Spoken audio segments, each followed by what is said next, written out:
Hello everyone, welcome on my channel study 100.1 पर।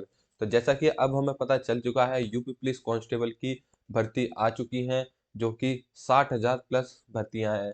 तो उसी को देखते हुए मैं आपके लिए क्विक रिवीजन में लेकर आया हूँ 16 महाजनपद काल को। तो जिसमें हम पढ़ेंगे 16 महाजनपद और उनकी राजधानी और भौगोलिक स्थिति के बारे में और वर्तमान स्थान उनका कहाँ है। तो जल्दी से स्टार्ट करते हैं 16 महाजनपद को और उनके बारे में बात करते हैं।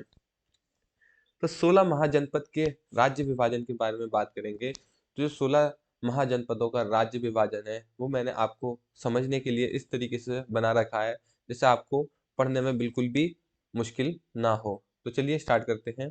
तो 16 महाजनपदों में से जो हमारा उत्तर प्रदेश है उसमें से 8 राज्य देखने को मिलते हैं। यानी 16 महाजनपदों में से उत्तर प्रदेश के पास कितने राज्य हैं?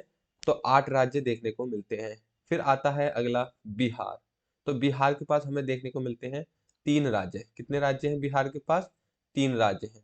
उसी प्रकार राजस्थान में कितने हैं? तो राजस्थान में हमें देखने को मिलता है 1 राज्य। फिर मध्य प्रदेश में हमें देखने को मिलता है 1 राज्य। दक्षिण भारत वाले हिस्से में हमें देखने को मिलता है ये है 1। और भारत के बाहर हमें देखने को मिलते हैं 2। ठीक है। तो जो दक्षिण वाला हिस्सा है ये कौन सा है? ये गोदावरी नदी वाला हिस्सा है। यहीं पर मिली थी हमें महाजनपद के बारे में।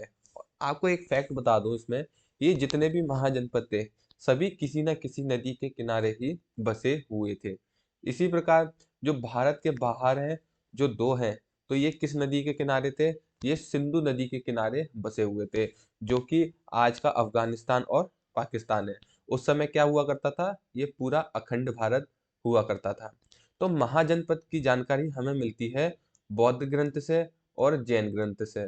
तो बौद्ध ग्रंथ में हमें मिलती है अंगुत्तर निकाय से। तो 16 महाजनपदों का उल्लेख बौद्ध ग्रंथ में अंगुत्तर निकाय से मिलता है और 16 महाजनपद का उल्लेख जैन ग्रंथ में भगवती सूत्र से हमें मिलता है। तो ये इन दोनों धर्मों से, बौद्ध धर्म और जैन धर्म से हमें 16 महाजनपद की जानकारी प्राप्त होती है। तो 16 महाजनपदों का उदय किस प्रकार हुआ था? तो 16 महाजनपद का जो उदय था वह लोहे के आविष्कार और उसके व्यापक रूप को देखते हुए हुआ था। यानी क्या था? जब लोहे का आविष्कार हुआ तो लोहे का उत्पादन होने लगा। तो अन्य राजा क्या थे? लोहे से अपने औजार बनाने लगे, तलवारें, भाला इत्यादि बनाने लगे। जिस कारण क्या हुआ? उनकी सेना का विकास हुआ।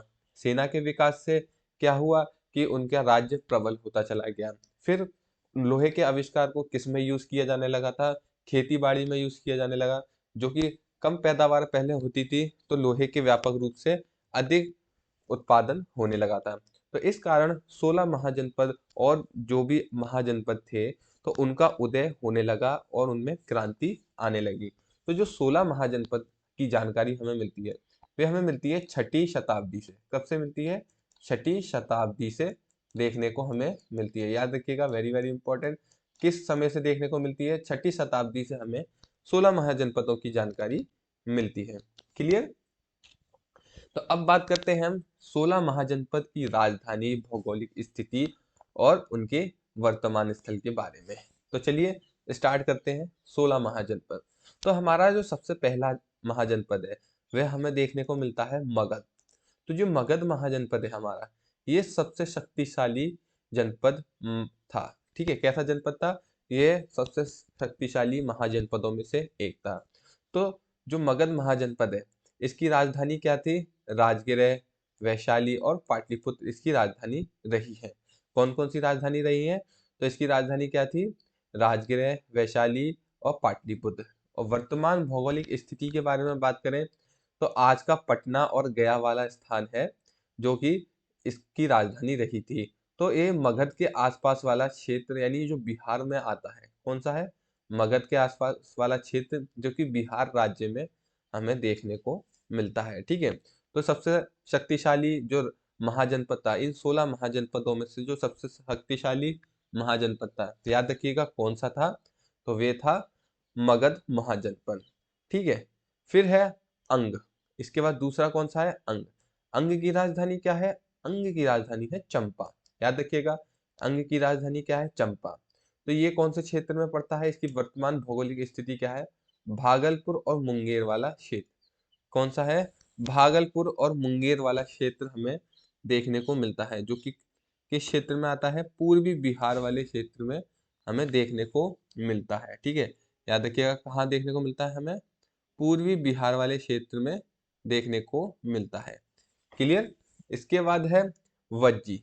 अगला कौन सा है, वज्जी। तो वज्जी की राजधानी क्या है, वैशाली, विदेह और मिथिला। तो ये इसकी राजधानी रही। तो ये कौन सा क्षेत्र हमें देखने को मिलता है, दरभंगा वाला क्षेत्र, मधुबनी के आसपास वाला क्षेत्र, जो कि किस राज्य में देखने को मिलता है, हमें बिहार राज्य में देखने को मिलता है। क्लियर। तो ये तीनों हमारे किसके हो गए, ये हो गए बिहार राज्य के। ठीक है, कौन से हो गए, ये बिहार राज्य के हमारे तीनों महाजनपद कंप्लीट हो गए। अब हम बात करेंगे उत्तर प्रदेश के 8 राज्यों के बारे में।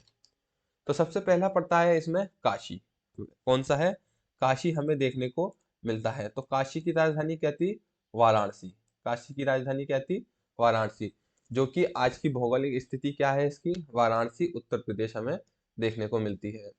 अगला है वश। तो वश की राजधानी क्या थी, कौशाम्बी। वश की राजधानी कौन सी थी, कौशाम्बी। ये कौन से वाले क्षेत्र में देखने को मिलती है, हमें प्रयागराज वाले क्षेत्र में देखने को मिलती है। आज की हम स्थिति के बारे में बात करें तो कानपुर से जब हम प्रयागराज वाले क्षेत्र में चढ़ेंगे तो हमें कौशाम्बी बीच में देखने को मिलता है। तो ये किस राज्य में आता था उस समय, प्रयागराज वाले राज्य में, जो कि आज का इलाहाबाद प्रयागराज हमें देखने को मिलता है। तो ये कौन सा क्षेत्र है, पूर्वी उत्तर प्रदेश हमें देखने को मिलता है। क्लियर। उसके बाद है कोसल।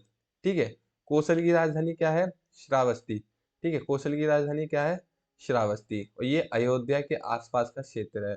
कौन सा है, अयोध्या के आसपास का क्षेत्र, जो कि कहाँ पड़ता है, उत्तर प्रदेश में पड़ता है। फिर है मल्ल। अगला कौन सा है, मल्ल।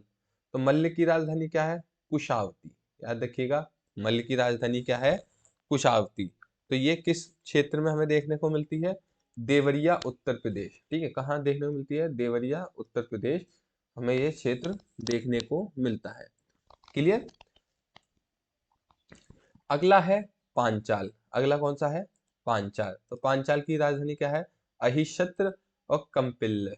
ठीक है, कौन सा है, अहिशत्र और कंपिल्य हमें इसकी राजधानी देखने को मिलती है। और ये कौन से क्षेत्र में पड़ता है, उत्तरी उत्तर प्रदेश में हमें देखने को मिलता है। कौन सा क्षेत्र है, उत्तरी उत्तर प्रदेश। ठीक है। फिर उसके बाद है चेदी। कौन सा है, आपने चेदी वंश के बारे में सुना होगा, इसके लिए मैं अगली सेपरेट वीडियो बनाने वाला हूँ। तो अगला कौन सा महाजनपद है, चेदी महाजनपद। तो इसकी राजधानी क्या रही है, इसकी राजधानी रही है शक्तिमती। ठीक है, ये कौन सा क्षेत्र देखने को मिलता है, बुंदेलखंड और उत्तर प्रदेश और मध्य प्रदेश का जो कुछ क्षेत्र मिलता है हमें, यानी ये उत्तर प्रदेश और मध्य प्रदेश के जो बॉर्डर बनता है उसके आसपास वाला क्षेत्र देखने को मिलता है, जो कि किस क्षेत्र में आता है, बुंदेलखंड क्षेत्र में आता है। अगला है सूरसेन या शूरसेन। ठीक है, तो ये किस क्षेत्र में देखने को मिलता है हमें, मथुरा। इसकी राजधानी क्या रही थी, मथुरा रही थी। तो सूरसेन की राजधानी क्या है, मथुरा। तो ये आज का क्या है, मथुरा उत्तर प्रदेश वाले क्षेत्र में हमें देखने को मिलता है। अगला है कुरु। ठीक है, तो वैसे तो उत्तर प्रदेश में 8 राज्य देखने को मिलते हैं, लेकिन एक राज्य है कुरु। ठीक है, ये किस क्षेत्र में पड़ता था, दिल्ली और हरियाणा वाले क्षेत्र में पड़ता था। कहाँ पड़ता था, दिल्ली, हरियाणा, उत्तर प्रदेश। तो इस हिसाब से ये या तो दिल्ली में भी आता था और हरियाणा में भी, लेकिन मेरठ का कुछ क्षेत्र आ जाता है, इसलिए इसे यूपी में ही रखा गया है। तो कुरु की राजधानी क्या है, इंद्रप्रस्थ। ठीक है, कुरु की राजधानी क्या थी, इंद्रप्रस्थ, जो कि आज का मेरठ, दिल्ली और हरियाणा वाला क्षेत्र हमें देखने को मिलता है। और हरियाणा में कौन सा क्षेत्र, कुरुक्षेत्र वाला हमें इलाका जो देखने को मिलता है। तो ये थी उत्तर प्रदेश की। ठीक है, अब बात करेंगे हम मध्य प्रदेश वाले राज्य में। तो मध्य, आज का जो मध्य प्रदेश है उसमें कौन सा राज्य था उस समय, अवंती। ठीक है, कौन सा था, अवंती। तो अवंती की राजधानी क्या थी, उज्जैन, माहिष्मती। ठीक है, उज्जैन या माहिष्मती। तो ये कौन सा क्षेत्र था, मालवा मध्य प्रदेश वाला क्षेत्र था। कौन सा है, मालवा मध्य प्रदेश वाला क्षेत्र था। फिर उसके बाद है मत्स्य या मच्छ। ठीक है, मत्स्य या मच्छ। तो ये, इसकी राजधानी क्या है, विराट नगर। क्या है इसकी राजधानी, विराट नगर। और ये किस क्षेत्र में देखने को मिलता है, इसकी भौगोलिक स्थिति क्या है, तो इसकी भौगोलिक स्थिति है जयपुर राजस्थान। ठीक है, क्या है इसकी? जयपुर राजस्थान। तो ये कौन सा राज्य था? पश्चिमी राज्य हमें देखने को मिलता है। क्लियर। फिर उसके बाद है अस्मक। ठीक है, अस्मक की राजधानी हमें पता है पोतन। ठीक है, पोतन या पोतली भी इसे कहते हैं। क्या कहते हैं? पोतन या पोतली भी इसे कहते हैं। तो ये कौन सा है? दक्षिण भारत में गोदावरी नदी तट के पास। ठीक है, तो ये अस्मक राज्य था, ये कहाँ पर बसा हुआ था? गोदावरी नदी के आसपास वाले क्षेत्र में बसा हुआ था। क्लियर। तो अब बात करेंगे हम लास्ट में जो भारत के बाहर है। ठीक है, कौन सा है? भारत के बाहर है। तो भारत के बाहर हमें क्या मिलते हैं? दो राज्य देखने को मिलते हैं। सबसे पहला है गांधार। गांधार की राजधानी क्या है? तक्षशिला। गांधार की राजधानी क्या थी? तक्षशिला। जो कि इसकी भौगोलिक स्थिति देखें तो पेशावर व रावलपिंडी। ठीक है, जो कि आज का क्या है? पाकिस्तान वाला क्षेत्र है। क्या है? पाकिस्तान वाला क्षेत्र है। उसके बाद है कंबोज। कंबोज की राजधानी क्या है? हाटक। तो जो इसकी भौगोलिक स्थिति है राजौरी या हाजरा, जो आज का क्या है? अफगानिस्तान वाला क्षेत्र है। तो ये थे हमारे 16 महाजनपद, उनकी राजधानी और भौगोलिक स्थिति।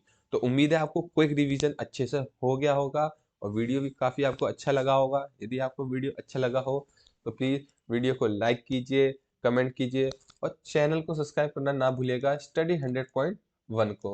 प्लीज़ प्लीज़ प्लीज़ चैनल को ज़रूर सब्सक्राइब करिएगा स्टडी 100.1 को। धन्यवाद।